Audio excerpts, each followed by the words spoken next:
Continuamos nuestra tertulia de Descubriendo el siglo XXI y quiero comunicarles varias cosas. Primero, enviar un saludo muy cordial a nuestros hermanos en Puerto Rico, que es verdad que transmitirán el programa el domingo, pero sé que están pasándolas difíciles. ¿Cómo es que se dice? Pasando la salsa de Guayacán, pasándola duro, porque además de todo lo que supuso el huracán María y el otro que dejaron sin luz, ahora vienen y cuando está todo funcionando viene ¡fua! Y se apagó todo. Están viviendo realmente difíciles, momentos difíciles. Por eso para ellos nuestra solidaridad, nuestro apoyo, nuestra ayuda. Y me he enterado de que Francis Marie Soto es una de nuestras oyentes, su papá es uno de nuestros contactos en Puerto Rico y que ha cumplido años en estos días. Y por eso le enviamos nuestro saludo, nuestra felicitación a Francis Marie Soto, que cumple 29 años de edad. Su papá es el quien nos postea en las redes sociales nuestro programa, nos mantiene al tanto. En fin, es uno de los muchísimos fanáticos anónimos que tenemos de Descubriendo el siglo XXI. Así que para Francis, nuestro cumpleaños. Y para todos aquellos que celebran cumpleaños, miren, no tengo inconveniente en dedicarle unos minutos cada programa. Siempre ustedes me tienen que dejar saber. Porque para grande Dios y para sabio Salomón, decían cuando yo era muchacho. Así que nuestro saludo cordial. Una de las aportaciones de Jesús más innovadoras para su tiempo y ambiente, pero también para otros ambientes, fue el punto de cómo trató a las mujeres. En el tiempo de Jesús había una actitud muy distinta, se trataba de forma muy distinta al hombre y a la mujer. La mujer era simplemente el objeto que se utilizaba para procrear y tener hijos. No estaba sometida a la ley de Dios directamente, estaba sometida a través de su padre, a través de su esposo, a través de sus hijos, y bueno, era ciudadana de segunda categoría. Sin embargo, la gran novedad de Jesús es que hace discípulos iguales. Jesús no hace, estos mandamientos son para los hombres, estos mandamientos son para las mujeres. Es lo mismo el hombre y la mujer.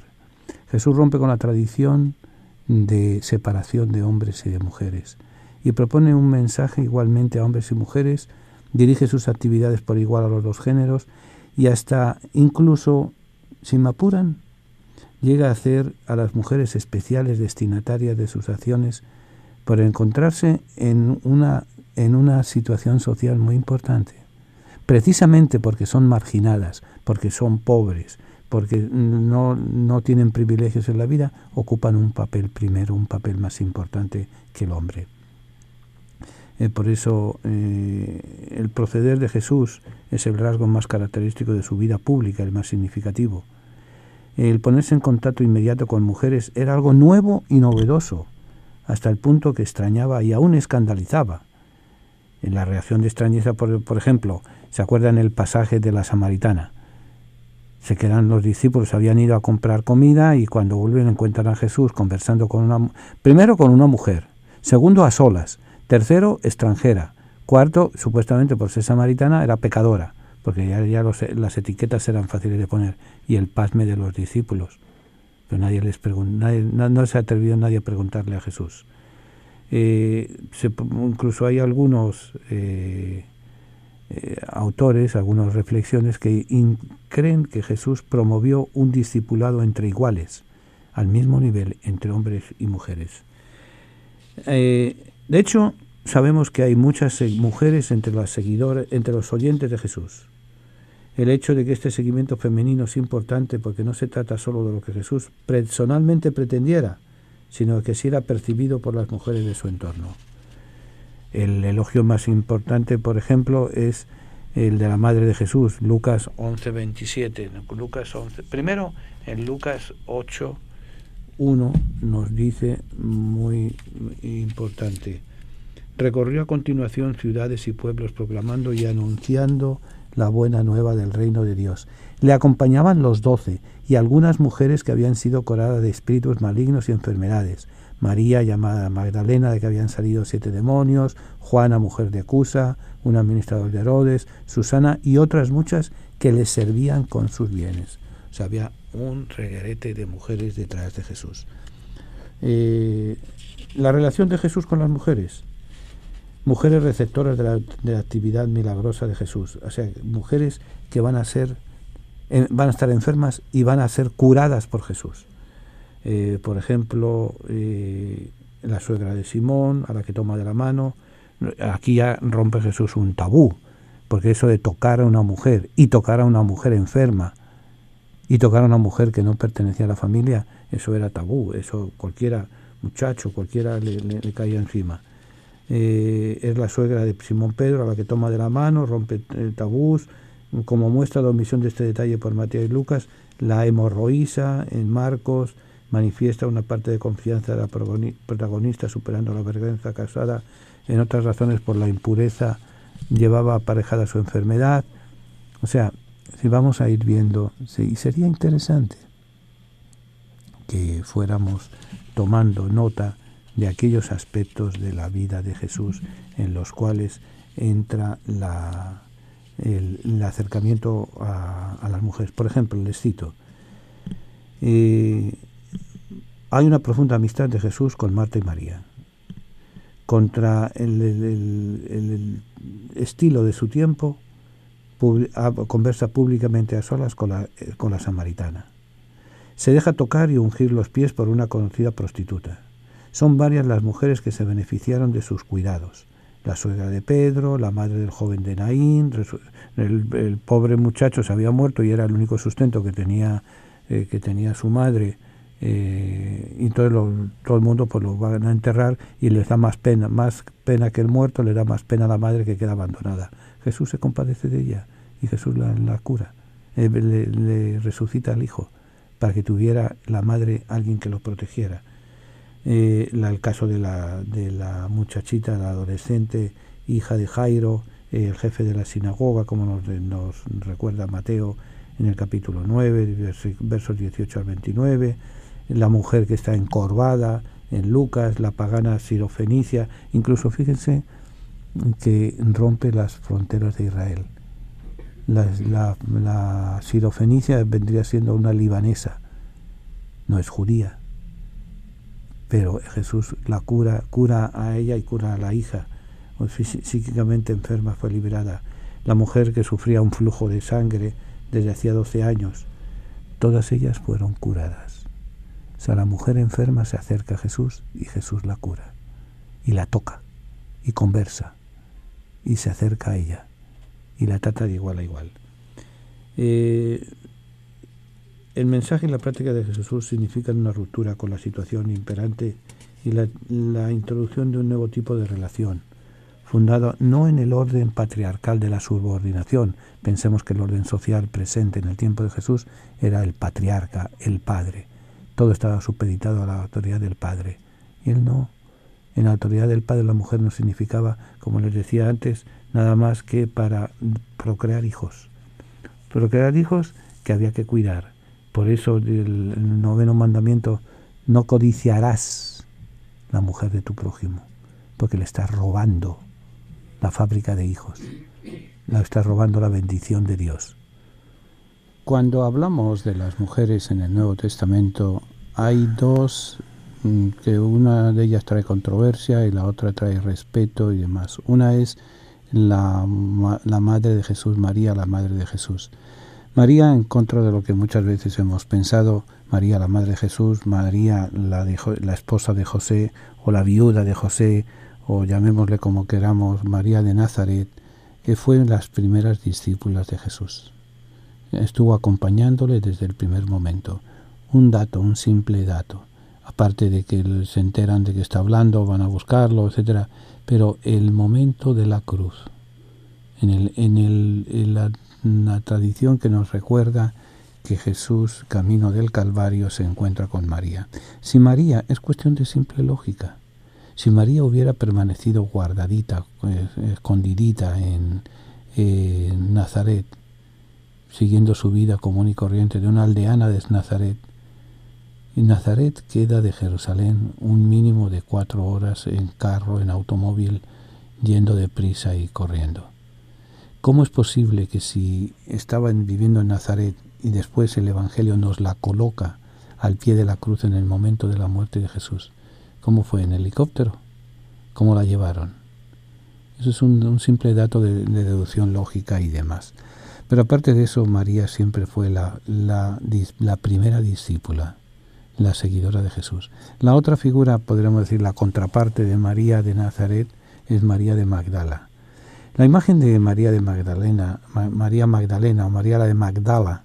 Magdala es una ciudad que queda cerca de Cafarnaún, que se está descubriendo poco a poco. Se sabía más o menos dónde estaba ubicada, pero por casualidades, por providencias, hace unos años los padres de legionarios de Cristo, de esta orden religiosa mexicana, que dirigen la casa Notre Dame de Jerusalén, una casa de retiros y de hospedajes que es propiedad del Vaticano y ellos la administran.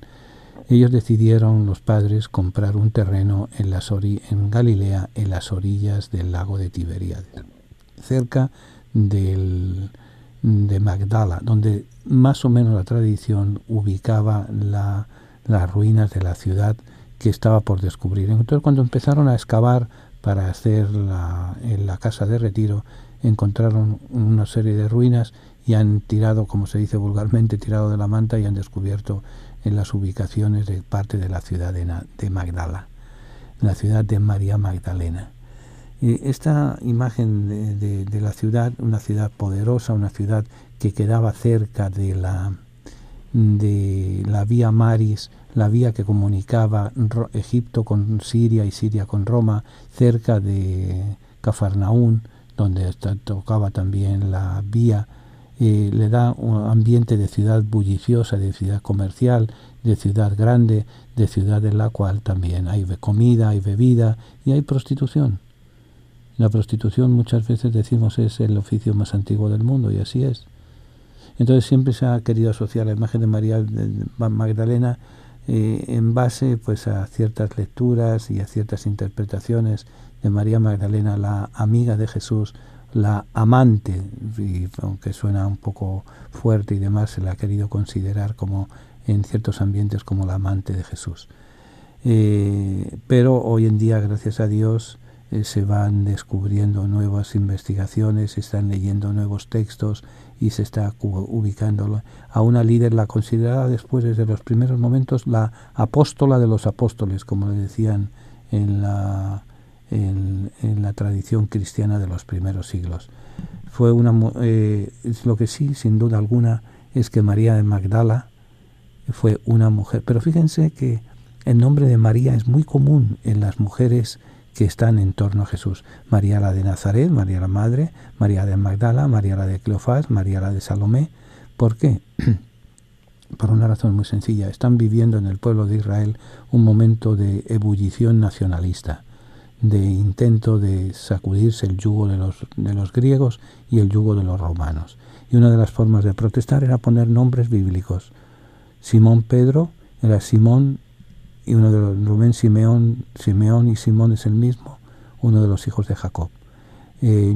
Josué, el lugarteniente de Moisés. Miriam, que es la traducción hebrea de María, era la hermana de Moisés. Y así la Magdalena va a ser la que va a descubrir la tumba vacía de Jesús, y según San Marcos presenció su resurrección junto a la otra María. Es considerada santa por los credos católico, ortodoxo, anglicano y luterano del cristianismo, y es conmemorada su fiesta en el calendario gregoriano el 22 de julio de cada año. María es más conocida, más que como líder en el imaginario popular, en el devocionario popular, como una pecadora que arrepentida habría caminado al lado de Jesús, como una ferviente seguidora después de abandonar un camino de oscuras pasiones que siglos más tarde le siguen valiendo una fama alimentada en canciones, libros y películas de lo que pudo ser y de la que poco se sabe. es simplemente pues una líder, la líder de un grupo de mujeres que acompañaba y apoyaba a Jesús, también con sus bienes. Así que desde el enclave de los evangelios hasta en 12, se atribuyen hasta en 12 ocasiones como el lugar de origen de María Magdala. María la de Magdala, María la de la Torre Alta, que es lo que significa Magdala. Es la del pueblo. Recuerden que la tradición, María la de Nazaret, de poner el apellido de la ciudad donde habían nacido, del pueblo donde habían nacido. Desde este enclave los hallazgos arqueológicos están descubriendo, por ejemplo, que Magdala era un próspero punto de comercio, y que la gran industria, si es que se le puede llamar, era la pesca, porque estaba pegada al lago de Tiberíades, al lago de donde se sacaba gran cantidad de pescado. Y luego que había una industria de salazón de pescado.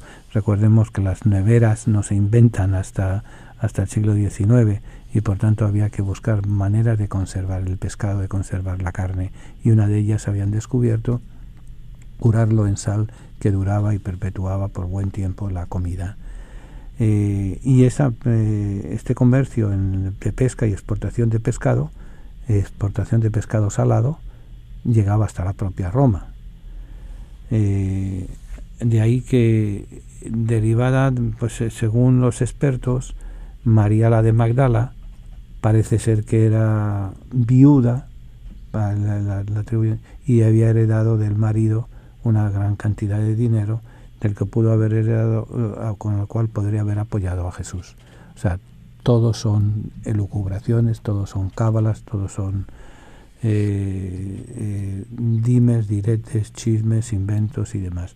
Lo que sí es que María, la de Magdala, fue una mujer poderosa y una mujer de un gran carácter, que apoyó a Jesús y que probablemente tuvo más de un enfrentamiento por culpa de Jesús, y que tendría algún enfrentamiento con Jesús en muchos de sus planteamientos. Ahora, hubo un momento en que el capítulo 8 de San Lucas se presta a una mala interpretación, que ha sido la que nos ha traído la fama mala de María de Magdala, María Magdalena. El texto se lo leí hace unos momentos. Aconteció después que Jesús iba por todas las ciudades y aldeas predicando y anunciando el evangelio del reino de Dios, y los 12 con él, y algunas mujeres que también habían sido sanadas de espíritus malos y de enfermedades. María, que se llamaba Magdalena, de la que habían salido 7 demonios. Juana, mujer de Chuza, intendente de Herodes, Susana y otras muchas que le servían con sus bienes. De aquí se va a quedar la tradición, sobre todo en los evangelios apócrifos, de María la líder, pero que María, su vida pasada había sido de prostitución, y de ahí podría haber sacado el dinero, y podría ser si fue una prostituta ella o si fue la que mantenía un burdel, una casa de prostitución. No nos escandalicemos, no nos rompamos las vestiduras. Primero era un negocio como otro cualquiera. La dignidad de la mujer no tenía los valores que tenemos hoy en día, y era el oficio más antiguo del mundo, un oficio más. No es cuestión de valoraciones morales, que eso es otra cosa. Y entonces María Magdalena fue un poco tomada. También hay que tener en cuenta que a partir del siglo IV, siglo V, hay un sentimiento antifemenino grande en la Iglesia. Y así, por ejemplo, en la homilía del Papa Gregorio del siglo VI, en que se juntan, en que fusiona la Magdalena las figuras de María de Betania, la hermana de Marta y Lázaro, que lavó los pies a Jesús con sus cabellos, y una mujer. O sea, se mezclan las tres cosas, las tres figuras de mujeres. María de Betania, Marta, hermana de Marta y Lázaro, la mujer encontrada en adulterio, otra por ahí pecadora que encontraron. Entonces el Papa Gregorio dice: María Magdalena podía haber sido una santa a la que Dios consintió que el demonio molestara o tentara, y afirma que cabe la posibilidad de que esas mujeres fueran personas con su propia historia y su propia personalidad.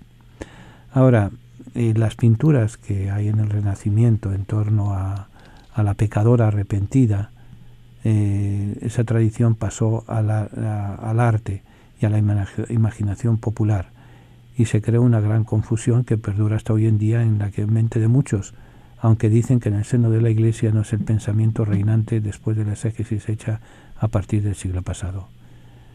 Se habla de María Magdalena como, y se la representa en las pinturas del siglo XIV y del siglo XVI, con el pecho descubierto, el cabello rubio o pelirrojo muy largo.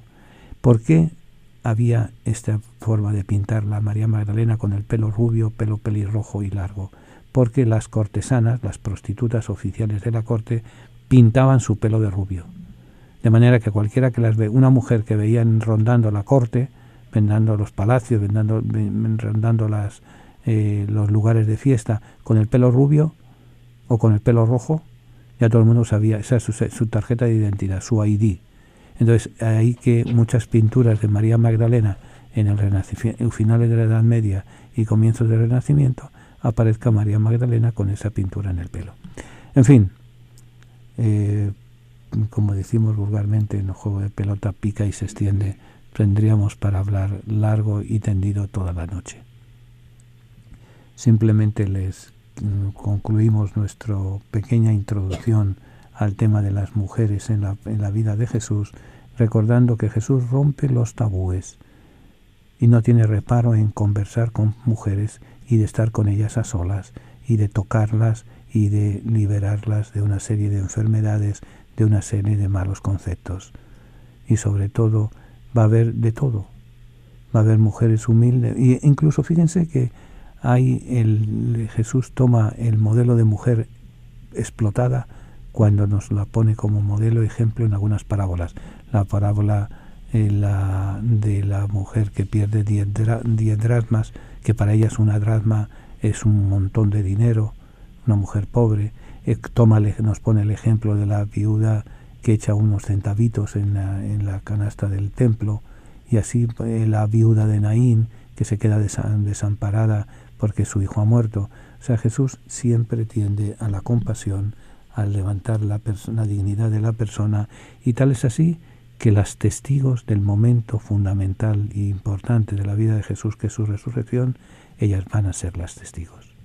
Ellas van a ser las que nos abren la puerta a un mundo nuevo, a una realidad nueva, al reino de Dios. Si no nos hiciéramos como ellas, no entraríamos en el reino de los cielos. Que veamos a María, a las Marías, la de Magdala, la de Nazaret, la de Cleofás, la de Salomé, como modelos de seguimiento al Señor y como modelos de que para Dios no hay acepción de personas, nos acoge, nos ama a todos por igual.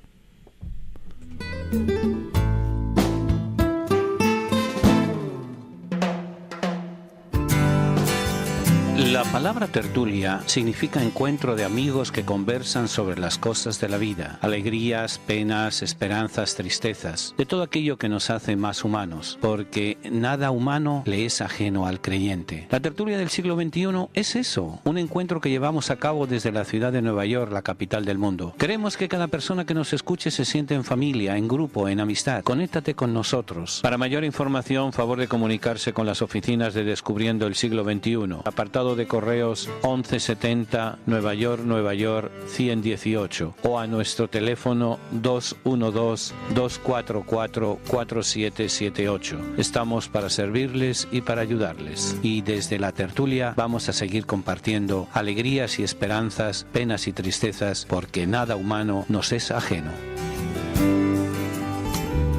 Tiene ya su Biblia, la colección de libros que han marcado la historia de la humanidad en los últimos 25 siglos. Si aún no posee una Biblia, nosotros podemos ofrecérsela a un precio módico, tanto en inglés como en español, o incluso bilingüe. Para precios y ediciones, favor de llamar a Descubriendo el Siglo XXI, 212-244-4778, 212-244-4778, o visite nuestra página de internet www.descubriendoelsiglo21.com, sección de tienda.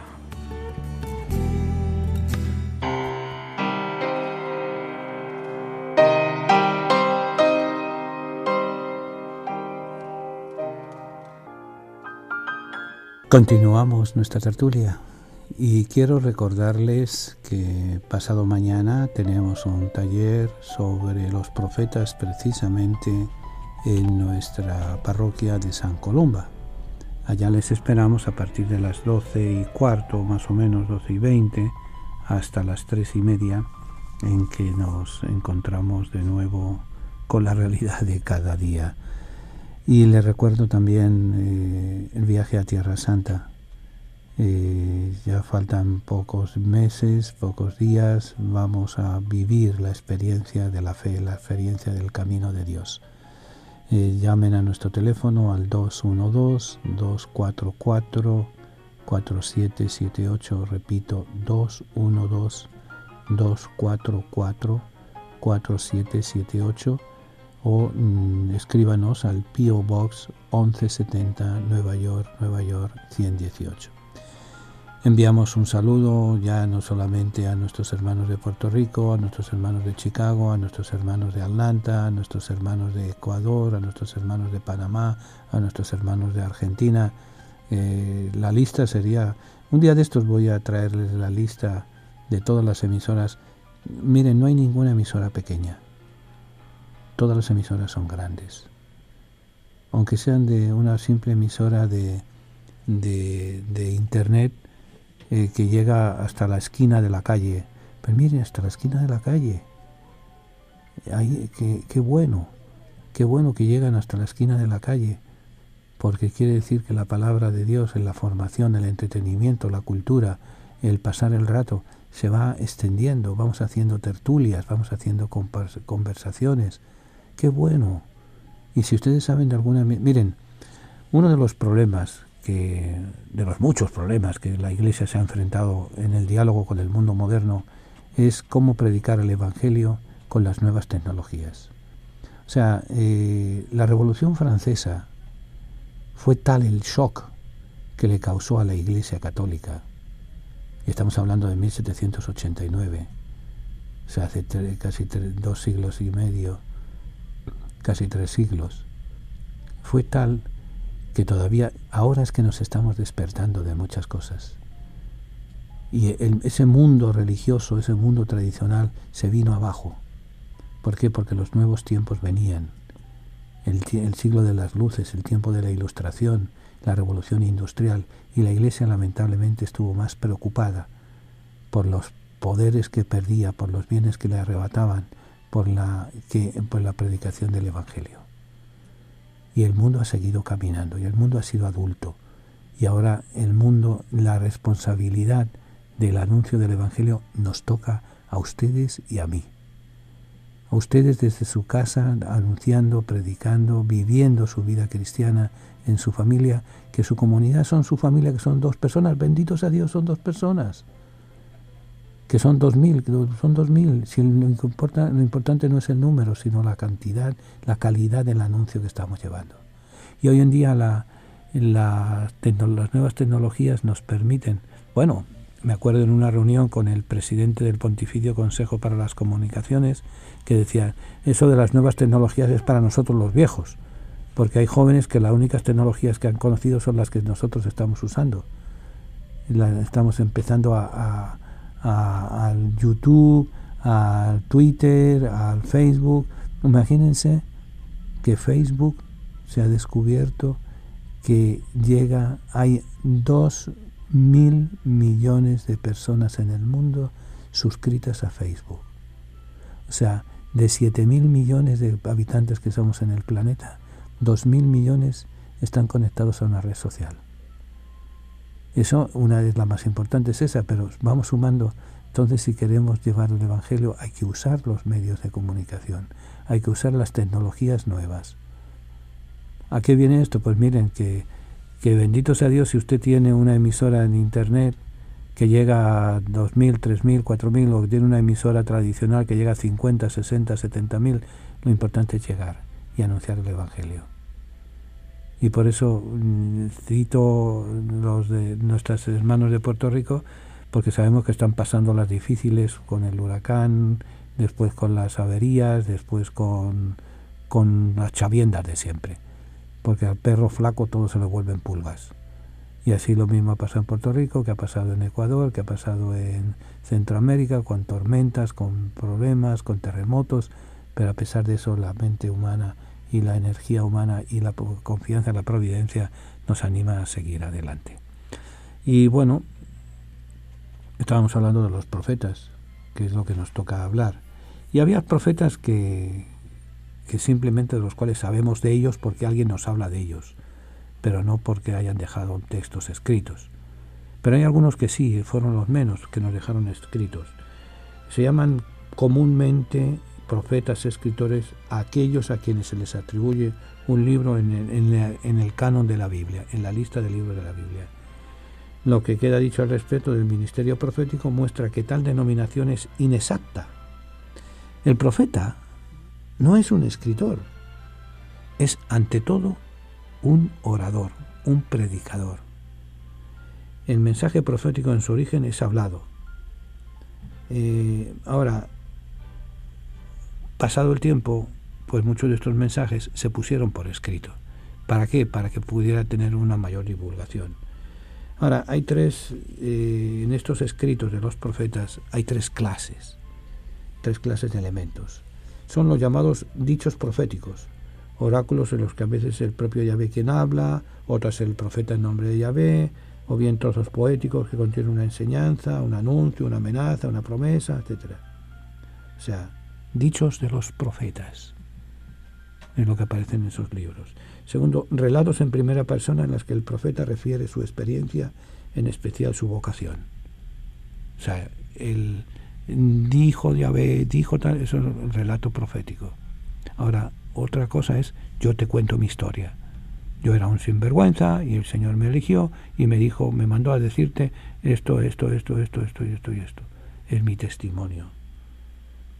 Y en relatos en primera persona, pero también hay relatos en tercera persona que narran acontecimientos de la vida del profeta y las circunstancias de su ministerio. Por ejemplo, uno de los profetas nos va a contar que su mujer le puso los cuernos y eso le llevó a una recapacitación, una serie de meditaciones y demás. Hay otro profeta como Isaías, que veremos ahorita quién era Isaías, que era el tal Isaías, que también nos cuenta parte de sus experiencias personales. Y eso es meterse en los zapatos del...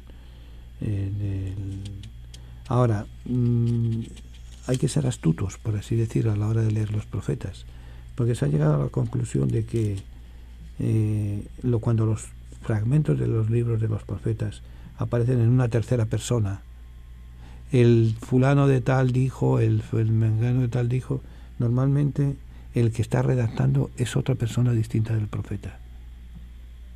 ¿Me explico? O sea, puede haber un secretario, puede haber un acompañante, que es el que cuenta lo que el profeta dijo. No es el profeta, pero como cuenta cosas que supuestamente dicen que dijo Isaías o Ezequiel o Daniel o Amós o Osías o Habacuc, pues entonces se le atribuyen a ellos. Pero no.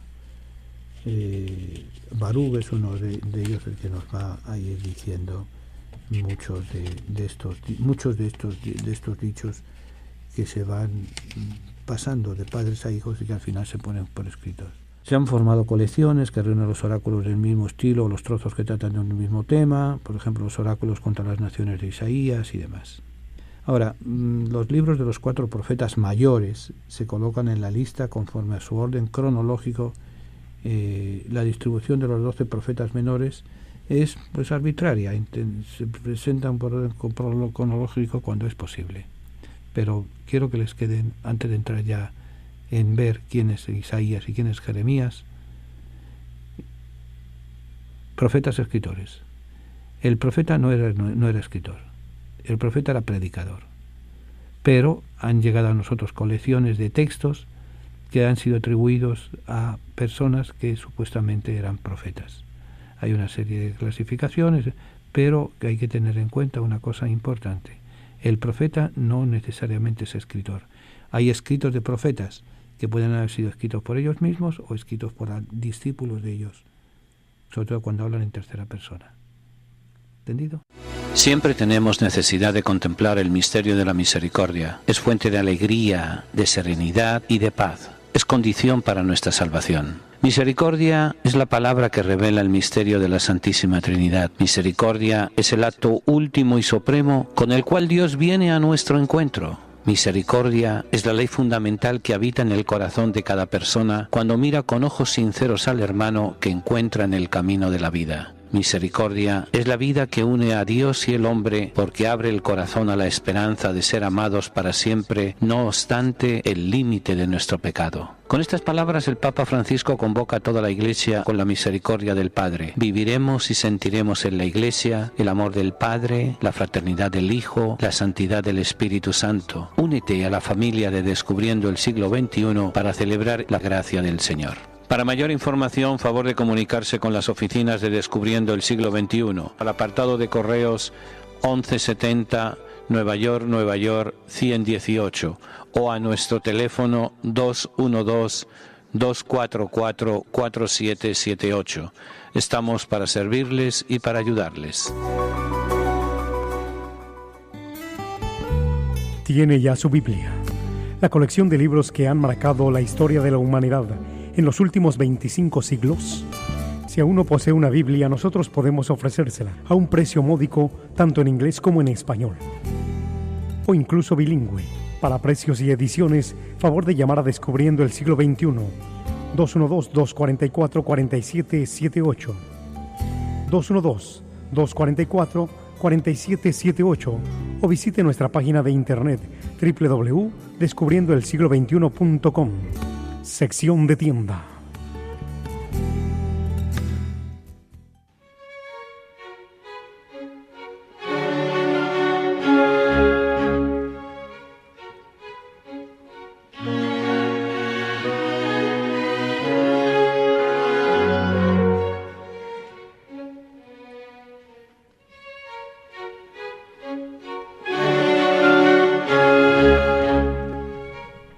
Continuamos nuestra tertulia y entramos ya. Primero, no se olviden que pasado mañana tenemos el seminario de los profetas.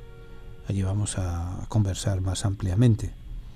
En segundo lugar, que el viaje a Tierra Santa todavía está en vigor.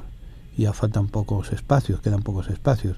Porque miren, prefiero llevar grupos pequeños en que haya mayor atención que llevar un grupo de 40, 50, que es un auténtico dolor de cabeza. Primero que se les tratan a los pasajeros como rebaños, como ovejas, perdonen la expresión. Y una de las cosas que realmente es importante cuando se va a Tierra Santa es ese trato personal, como si fuera exclusivo, hecho a medida para usted. Así que vamos, llamen al 212-244-4778. Repito, 212-244-4778. O escriban al P.O. Box 1170, New York 118. Repito, Descubriendo el Siglo XXI, P.O. Box 1170, New York 118. De los grandes poetas escritores que ha llegado hasta nosotros, su texto, el más importante, el profeta, es Isaías. Isaías es sin duda el mayor de los profetas. Insiste en una cosa muy importante, en los celos de Dios, único autor de la salvación. Isaías era habitante de Jerusalén, muy vinculado a su ciudad, ha nacido en el seno de una gran familia y frecuenta las altas clases de la sociedad, los sabios y los funcionarios del Estado. Isaías era un hombre conocido y respetado, estaba casado, tiene 2 hijos a los que le ha dado nombres característicos. ¿Saben cómo se llamaba? Un resto volverá y otro date prisa en coger el botín. Averigüen. Pero la traducción de los nombres son esas. ¿Cuándo es llamado al ministerio profético, por así decir? No había cumplido apenas los 25 años cuando en una visión recibe la vocación de ser profeta. Ve al Señor, lo describe de esta manera: contempla al Señor sentado en un trono elevado. Es el Dios en majestad, aclamado como es debido por los ángeles que gritan: Santo, santo, santo es Yahvé Sabaoth, su gloria llena toda la tierra. ¿Le suena algo esas frases? El Santus que cantamos en la Santa Misa. Al terminar las ofrendas, y hay una introducción, un prefacio, antes de la plegaria eucarística, y es esa aclamación de Santo, Santo, Santo es el Señor, Dios del universo, llenos están el cielo y la tierra. Es la aparición de Dios a Isaías. Su gloria está llena el profeta queda asustado ante tanta grandeza, queda pasmado. Imagínense ustedes que están un día en oración, y de repente se le aparece un grupo de ángeles, empiezan a cantar y aquí lo mínimo que les dan es un pasme y les da un susto, y si no salen corriendo poco les falta. El profeta queda asustado ante tanta grandeza, ante tanta majestad, ante tanta inmensidad. Isaías sabía que un hombre no puede ver a Dios y vivir, y ahí es donde cuando contempla a Dios, se da cuenta de su pequeñez y de su impureza. Pero entonces aquí que de repente un ángel se le acerca llevando en la mano un carbón ardiente y le toca los labios con la brasa, con el carbón ardiente, con la brasa. Y le dice, ve, tu pecado está borrado. De golpe, eso después va a estar en la... Yo no sé si ustedes se han dado cuenta que el sacerdote o el diácono en la celebración de la misa católica, antes de leer el Evangelio, hace una oración, se agacha y está tomada precisamente de esta acción de Isaías cuando se acerca al Señor. El ángel se le acerca, le limpia los labios, le purifica los labios. ¿Por qué? Porque va a pronunciar la palabra de Dios. Así hace el sacerdote. Limpia mis labios y mi corazón para que dignamente anuncie el Santo Evangelio. Es la oración que reza el diácono y el sacerdote. Está tomada de este pasaje de Isaías. Y por un milagro Isaías se ha vuelto digno de ver a Dios, de hablarle, e inmediatamente se afirman en el profeta una seguridad, una serenidad que se convertirán en un rasgo de su carácter. De repente ese contacto con Dios le convierte en un individuo que no tiene miedo. Se acabaron los pasmes, se acabaron los miedos, se acabaron las debilidades, se acabaron las indecisiones. De repente Dios se hace la pregunta, ¿a quién enviaré? ¿Quién será mi mensajero? E Isaías contesta tan feliz de la vida, he aquí, yo. Ha dejado de tener de repente miedo, vacilaciones y escrúpulos. El profeta va a estar seguro de sí, de su misión, seguro de quién le envía. En ese momento, en esa aparición, recibe una misión terrible, la de rendir a su pueblo duro de oídos y ciego de vista. Hay que rendir al pueblo. ¿Hasta cuándo? Hasta que las ciudades sean devastadas, las campiñas queden desiertas y se haga un gran vacío. O sea, tiene que anunciar calamidades a su pueblo. O sea, ponemos muy poéticos si queremos, pero en el fondo hay una realidad. El pueblo de Dios, el pueblo de Israel está en peligro. Está en peligro por sus infidelidades, está en peligro porque está ocupando una zona muy apetecible para las conquistas militares de aquella época y ellos no han hecho nada por defenderse. Entonces Isaías le toca, como decimos en algunos ambientes, le toca bailar con la más fea. Le toca decir a su pueblo, van a ser destruidos. Y eso no es agradable. Se va a convertir Isaías en la conciencia moral de su comunidad. Y esta conciencia moral le va a hacer ser el encargado de denunciar los vicios de la sociedad. Él está consciente de sus nuevas posibilidades. No dispensa de los medios nobles y opulentos de los que ha salido ni siquiera la persona del rey. Desde las primeras páginas de su libro se lanza contra los hombres de negocios que acumulan fortunas a expensas de las gentes humildes. Contra los jueces venal que adaptan la ley a sus intereses y desprecian la verdadera justicia. Va a hablar contra el lujo y las provocaciones de las mujeres de Jerusalén que derrochan sin freno para comprar apariencias vanas. Va a luchar contra los falsos devotos que multiplican holocaustos y sacrificios y que no saben ni hacer el bien, ni buscar el derecho, ni socorrer al oprimido. Contra toda esta gente tiene que luchar Isaías. A toda esa gente les tiene que decir, usted se equivocó. Usted metió las patas y Dios está molesto, está contento, está descontento con ustedes. Y la cosa no era fácil. Los reprimendas son severas, los castigos serán muy duros, Jerusalén terminará en ruinas, el reino de Judá se desmoronará, y hay de los que llamen al bien mal y al mal bien. Pero Isaías va a hablar siempre a los que quedarán en Sión y de los que sobrevivirán en Jerusalén. O sea, él está consciente de una cosa: el pueblo ha llegado a una corrupción muy grande, y al pan pan y al vino vino, a cada uno porque se ha equivocado. Pero él se va a dirigir sobre todo a aquellos que siempre hay, los anahuín, los pobres, los sencillos, los que a pesar de las dificultades siempre han seguido fieles a Dios, que siempre hay un pequeño resto. A ellos es a los cuales él va a animar. A pesar de todo, el Señor no se olvida de nosotros. Habrá el momento en que Yahvé haya lavado la mancha de la hija de Sión y vaya a descansar en todas las extensión del monte Sión. Va a jugar con la palabra Sión y la palabra Jerusalén. Sión es la palabra poética de Jerusalén. Ahora, Isaías utiliza el mismo rigor en política y en moral. El pueblo elegido no puede esperar más ayuda de Yahvé, y de poco le sirve la alianza con los países extranjeros, por más poderosos que sean. Por eso, cuando los ejércitos asirios amenazan las fronteras, y esto ocurre en 4 ocasiones durante el ministerio del profeta, Judá buscará un apoyo en el extranjero, pero Isaías va a marcar su desaprobación. O sea, viene diciendo, la situación está difícil. Los asirios andan buscándole las 3 patas al gato cuando tiene 4. Ahí están buscando. Entonces, en vez de hacer frente a las debilidades, frente a las adversidades, las autoridades buscan alianzas en el extranjero. Buscan la forma de que otros combatan por ellos.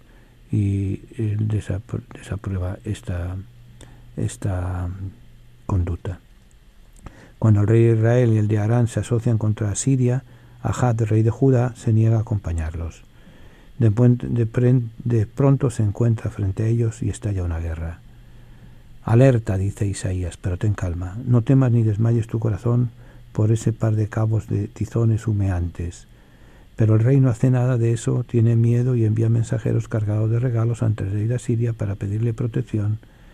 Como comprenderán, Israel es pateado, es vencido, pero Judá se convierte en vasallo del vencedor. Cuando Ezequías sucede a Ahab, el nuevo rey fomenta inmediatamente una revuelta contra el protector asirio, y Isaías se burla de ellos. Pero cuando el rey va a pedir ayuda al faraón, se enfada. Hay los que bajan a Egipto por ayuda, en las caballerías se apoyan y fían en los carros donde abundan, y en los jinetes porque son muchos más, no han puesto su mirada en el Santo de Israel, ni a Yahvé han buscado. En Isaías 31. ¿Qué está diciendo? En el caos político, militar, económico que hay dos actitudes. O actitud de buscar alianzas con los reyes de alrededor para evitar la invasión que vienen de los asirios, o pedirle ayuda a Yahvé. Isaías le está llamando la atención y no le hacen caso. Yahvé es el que nos va a salvar. Ahora, Isaías es sobre todo el profeta que llama a Dios, llama Emmanuel. Profecía sorprendentemente misteriosa, llena de esperanza y de secreto. El rey Ahab se niega a pedir una prueba de la ayuda de Yahvé, pero para no desafiar a Yahvé. Entonces Dios proclama cuál será el signo por excelencia de su providencia. Anuncia que la muchacha que está embarazada y ha de dar un hijo que se va a llamar Dios con nosotros. Isaías repite en varias ocasiones esta buena nueva, luego lo precisa: saldrá un vástago del tronco de Jesé. El rey David, hijo de Jesé, encuentra aquí una confirmación de la promesa que antiguamente le fue hecha de reinar por siempre. Es un acontecimiento que llevan adelante, serán vecinos el lobo y el cordero, y el leopardo se echará en el cabrillo, etc. O sea, en el fondo, ¿qué es lo que quiere profetizar Isaías? La salvación viene de Yahvé. La salvación ante todo revuelo, ante todo el caos que se ha formado, se va a llamar Dios con nosotros. Y Dios con nosotros va a ser un simple muchachito. Y van a nacer de forma tan extraña que va a ser una virgen la que va a ser madre. O sea, todo lo contrario de la lógica. Si eres madre no eres virgen, si eres virgen no eres madre. Bueno, pues la que sea madre del que es Dios con nosotros va a ser virgen y va a ser madre. ¿Cómo? Pues, ¿cómo? Pues eso, siendo. Y es el anunciador de la esperanza. Y dice, van a pasar cosas tan extrañas como que el cordero va a estar en la guarida del león, etcétera. Las espadas se convertirán en arados, una serie de cosas ilógicas. Eso va a ser la salvación que viene con el Dios con nosotros. Va a ser el testigo, el predicador de la esperanza. Hay después una serie de tradiciones sobre la vida de él. Dice que vivió hasta los tiempos del rey Manasés y le hacen morir durante la persecución decretada por este. Perseguido buscó refugio en un árbol hueco y fue cortado en dos con el árbol que lo ocultaba.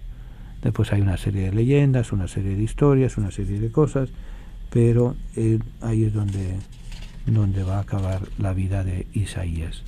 Isaías, resumiéndolo simplemente, es el texto más extenso de los libros de los profetas, de lo cual tenemos.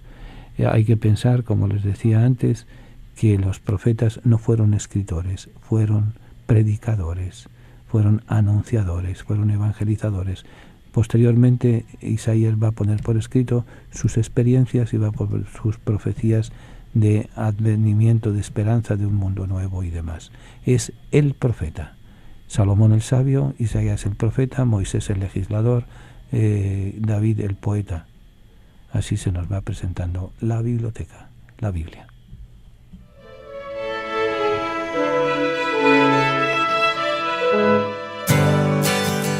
La palabra tertulia significa encuentro de amigos que conversan sobre las cosas de la vida, alegrías, penas, esperanzas, tristezas, de todo aquello que nos hace más humanos, porque nada humano le es ajeno al creyente. La tertulia del siglo XXI es eso, un encuentro que llevamos a cabo desde la ciudad de Nueva York, la capital del mundo. Queremos que cada persona que nos escuche se sienta en familia, en grupo, en amistad. Conéctate con nosotros. Para mayor información, favor de comunicarse con las oficinas de Descubriendo el Siglo XXI. Apartado de correos 1170 Nueva York 118 o a nuestro teléfono 212-244-4778. Estamos para servirles y para ayudarles. Y desde la tertulia vamos a seguir compartiendo alegrías y esperanzas, penas y tristezas, porque nada humano nos es ajeno.